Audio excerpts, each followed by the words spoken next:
Good morning, David Boree. Good morning, Margie. How are you doing? I'm doing fine.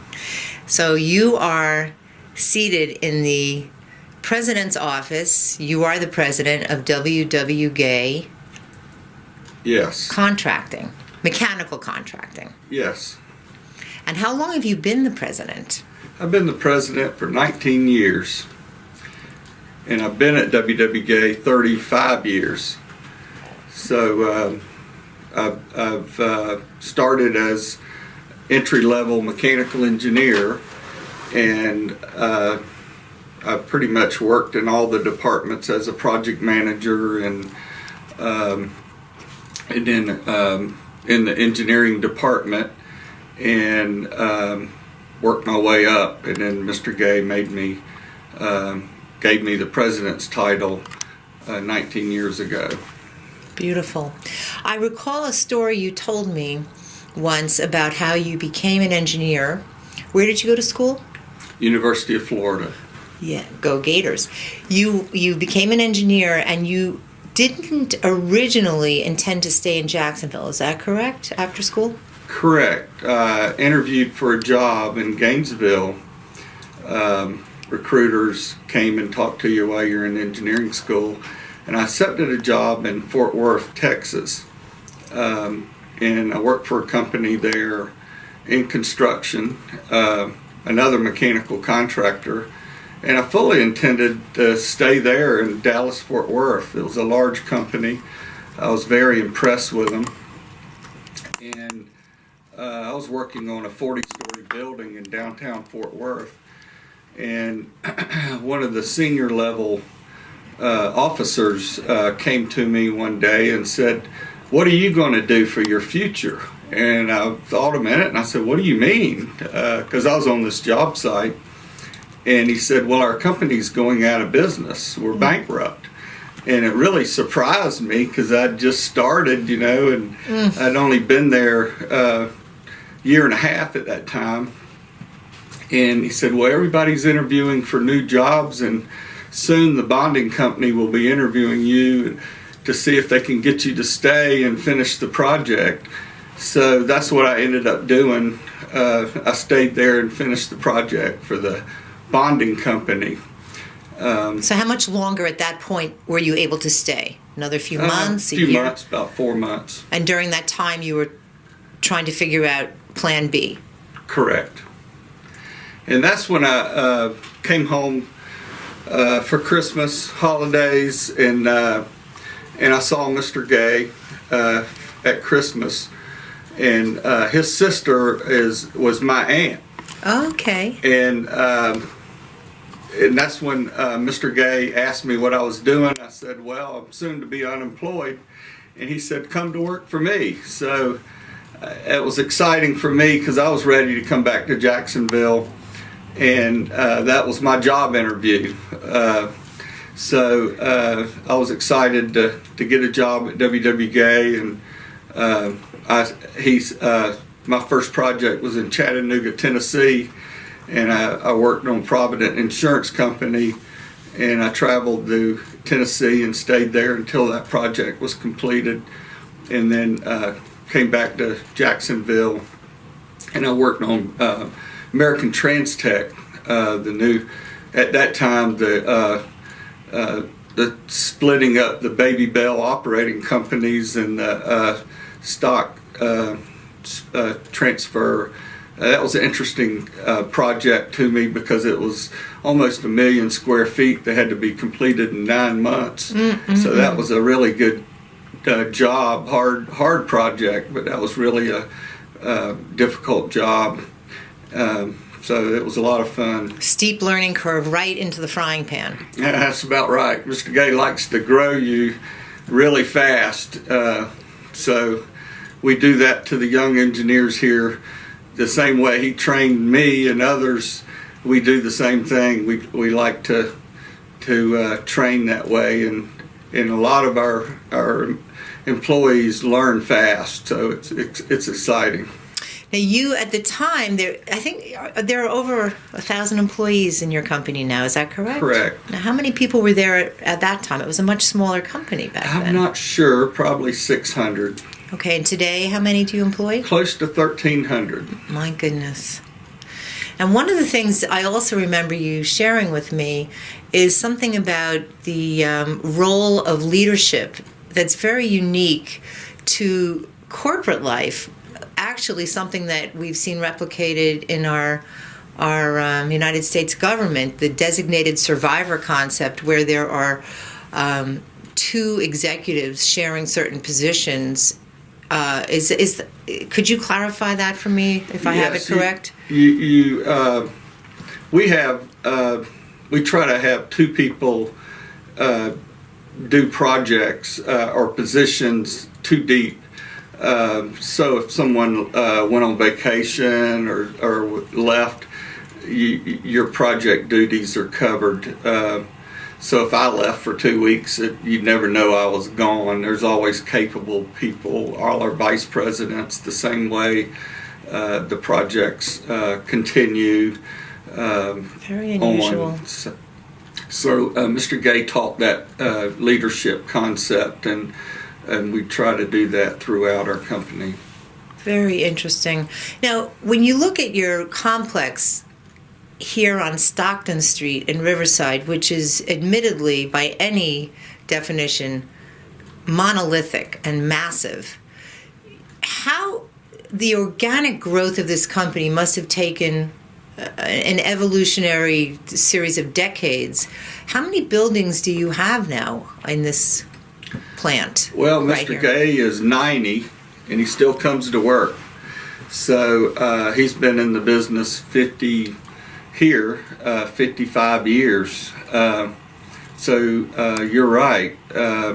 Mr. Gay has put his profits back in the business, and so he has made our machinery and our technology. He's tried to put back in the company to make us more modern and buy another building or more trucks and encourage us to keep growing and get into a new department that we're not in, that's within the construction field. Which keeps your company relevant, which explains how you keep growing. Right. So we get into automated fab. It's still within our subcontract industry. We do a lot of advanced technology with our fabrication, 3D modeling. So now really? we do all our projects with in the computer, and then we use satellite technology to put sleeves in a building. We know right where the pipes come up through the floors and through the grounds, and then we fabricate all our pipe in the warehouse, in the fab shops, and then when we go out to the job sites, we have them all made up, and we just put the joints together at the jobs. And so you have an environment that's rain-free. You have bathroom facilities close by. It's almost like a college campus here. It feels integrative with all these different buildings, with all these different operations that all speak to one another. You're right, Margie. It's everybody. Our management can walk outside and talk to the workers. You can receive shipments of your materials. You get a phone call. You just walk out there and you see the truck come in. You can store them in a warehouse. It really makes it easier. We're spoiled, really, as a manager, because we have the facilities that we do, and you're not storing it out in the dirt at a job site somewhere and having to worry about covering it with plastic. And like when the hurricane came, it was easy to prepare for the hurricane because we had so much warehouse space to have our job sites protected already. So it worked out really good. It's a very unusual business model today, because today you see research and development in one place, shipping and receiving in another place. It's just not as cohesive as you see here, especially in Riverside, which is very overdeveloped, a very pivotal location for developers looking to do more in Jacksonville right now. How many acres does WWGA Mechanical Contracting have I'm here? not sure the acreage. How many buildings? I don't know the number of buildings. Got to be at least a dozen buildings here. Oh, at least 12, yeah. And we have property on McCoy Street as well. So the property here, and a lot of fabrication buildings on McCoy's as well. We probably have half as many more over on McCoy's. Amazing. Now, when you walk into your lobby, the first thing that one is hit with are the huge number of beautiful framed commendations that have been given to the company, to Mr. Gay, to all of you. And now I'm sitting in your office, and flanked behind you are at least a dozen or so more dedicated to you, David. You are a beloved member of our Rotary, and of course you are the Rotary Club of Jacksonville's 2017 president-elect. So again, congratulations for that. Thank you. Why Rotary? Why? I've been in Rotary for 29 years. Excited about that. Our leaders at this company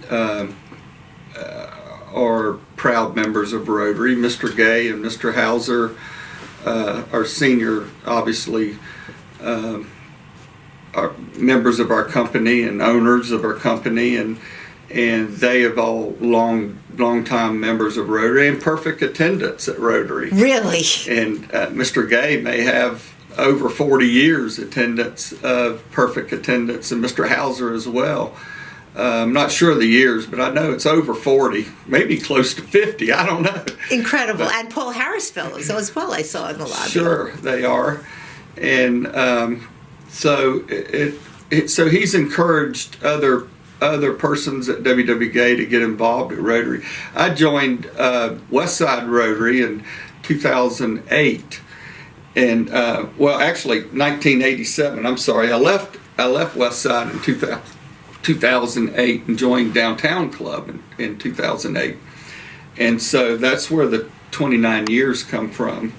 So why Rotary? It's being involved and as much as you can, and I feel like I've been involved a reasonable amount. At Westside, I was involved with the newsletter, which back when you did a paper newsletter, it had to be finished in 1 week. That's a huge job before we had the automation we have now. I know. It was a lot of work because there's a lot of deadlines that have to be met, and that was quite a project undertaking.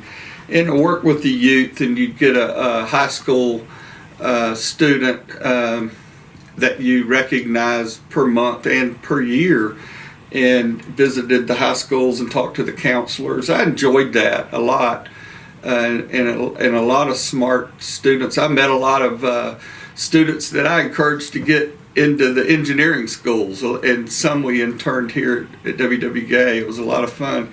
And fundraising with the West Side Club.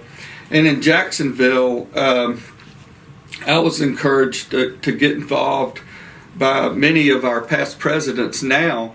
Howard Dale got me involved with the club early on in his presidency of 2011 and 2012. And he challenged me, he had me chairman of the project and screening.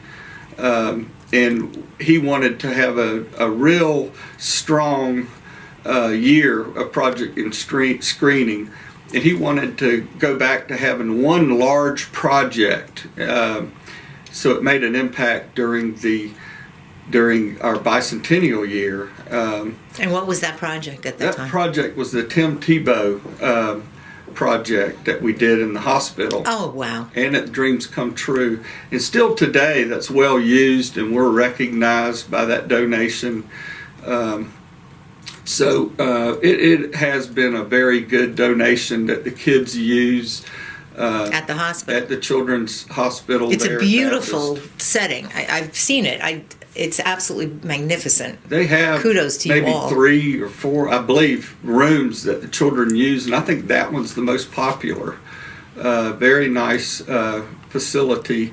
But that was the project and screening, and we also that year, out of the project and screening committee, the whole committee did these. Obviously, it was a great committee that year, and we also did the Willis Page Music Award and founded that under the leadership of Howard Dale, and that was a great thing that was founded, and we continue that every year, as everybody knows. A lot of fun.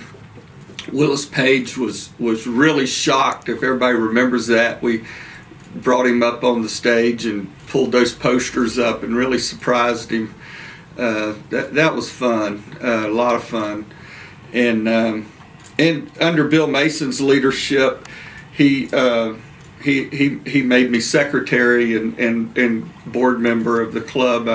I really appreciated that. That was under his presidency. And then continued on with John under his presidency. And my real big surprise was when Steve Backless called me and came to my office and said he needed to talk to me. And I thought maybe it was a quail hunt or something. He came over and he sat in here and said, I want to ask you, the nominating committee wants you to be president. And it really floored me. I was just so impressed. And Well, in a sense, it was a quail hunt then, wasn't it? yeah, it really was. So I was really excited, and I really thank the club for having confidence in me, and really Beautiful. looking forward to my year. Beautiful. Absolutely fantastic. Well, when you look at your company's evolution here in Jacksonville, and you see relocations happening all over the country, but you continue to grow here in Jacksonville, can you speak to some of the reasons why Jacksonville works for a company of your size? We're a big service company, and Jacksonville, I believe, continues to grow. And we are diversified, very much so. And people are in Jacksonville are very loyal, and I think it has that small town feel, but yet we're a big city, very friendly city, and I think you deserve what you get. I think you have to work hard, and you have to do things right, and warranty your work, and we don't want to be given anything. And I think that's part of what makes you successful is doing things right. And I think Jacksonville's obviously a excellent city, and I think we're showing that with our chamber being so strong, and these chamber trips that we go on and see what other cities have done, and now that Mayor Curry has done such a good job this year, and I really think we're on to big things here in the city. Strong city council, strong chamber, strong mayor. We have, and the Jaguars and the owner, we're on to big things here in the city of Jacksonville. That's and wonderful. the companies are going to do well with it. And you can see the cranes are finally starting to fill our skyline, so we're in the same horizon now as so many other cities that are That's right. finally developing the way that we all hope Jacksonville would. But Yes. David, your humility is very admirable and very palpable. And I guess in closing, I just want to ask you, because there are some younger members watching from our Rotaract Club, which we're so lucky to have a affiliate with here in our downtown club, Rotaract. Is there anything that you want to close with about either advice or counsel or observations for the younger folks watching? Someone like you who really started out first with a hiccup in Austin and then got your footing again and found your way into a corporation from the very start, working your way to the very top. Is there anything you want to say in closing? I'd like to say Brian has done an outstanding job this year. Been very involved, and we have great leadership, and I'd like to continue that leadership and I'd like to continue the role of involving Rotaract, and I'd like to do a project or projects with Rotaract together with our club, and I'd like to look at doing a hands-on project to get our clubs together to do a project together. And if it happens this year, then I'd like to do one during our year as well, and Fantastic. And have us get to know each other by doing a job together and projects. So we'll be looking at that and doing things during the year, and we'll have a committee and discuss it, and it's going to be a lot of fun. You have fun doing that, so I'm really looking forward to that. Well, I think if I could speak on behalf of our club, I think we're all very excited about you becoming the president in 2017. I wish you all the best, and I thank you so much for your time this morning. Thank you, Margie.